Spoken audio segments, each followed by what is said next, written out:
Kaway-kaway para sa iyo, yes, pre, na ang araw na ito o araw ng Huwebes ay parang kagandahan ko. Hindi ko hinihiling pero kusang dumarating. Chares. At para sa iyo, yes, pre, na nasa bakasyonan. Nako, mukha namang isasagod mo na yan hanggang Tuesday, ah. Para sa iyo, paalala ko lang, ipasok pa bukas, ha? Baka naman mamaya i-file mo yan as SL. O baka naman EL. Char. Alam mo, sa totoo lang, kapag ganitong holiday, yes, friend, mas masarap pumasok. Alam mo kung bakit? Kasi ang luwag ng kalsada, walang masyadong stress, at higit sa lahat, may holiday pay tayo. Ganyan. Ganyan ang sinasabi namin kapag gusto namin palubagin ng loob namin kasi may pasok kami. At para sa iyo, yes, pre, na nilalabanan ng nararamdamang katamaran ngayon pero sadyang mapait ang kapalaran at gusto kang maging kasapi ng samahan, okay lang yan. At least nasa bahay ka lang naman, di ba? O sino ba naman ang hindi tatamarin?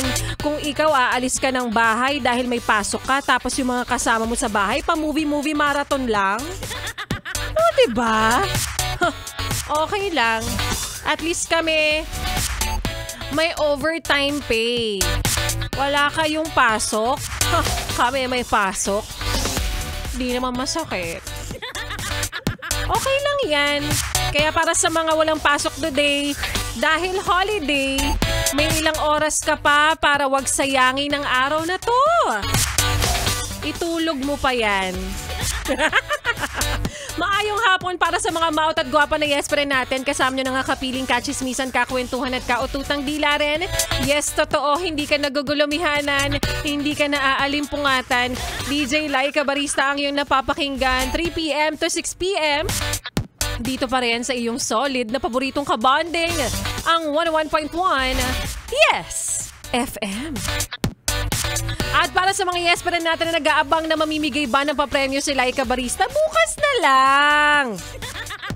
Namigay na tayo kahapon pero abangan nyo kung sino ba ang mga mamimigay pa today. Para sa mga gustong manalo ng 500 pesos, lagi lang tumutok simula umaga hanggang gabi. Para po sa aming...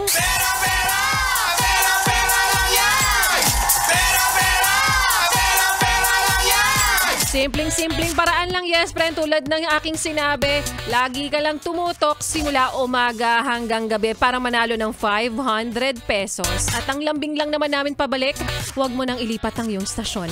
Huwag mo na rin ipihit pa ang iyong talapitan sa kalaban dahil mamaya sa aking pagbabalik. Kapag naranasan mong magmahal, natatakot ka ng mag-isa ulit. Pero paano kung sa pag-iisa?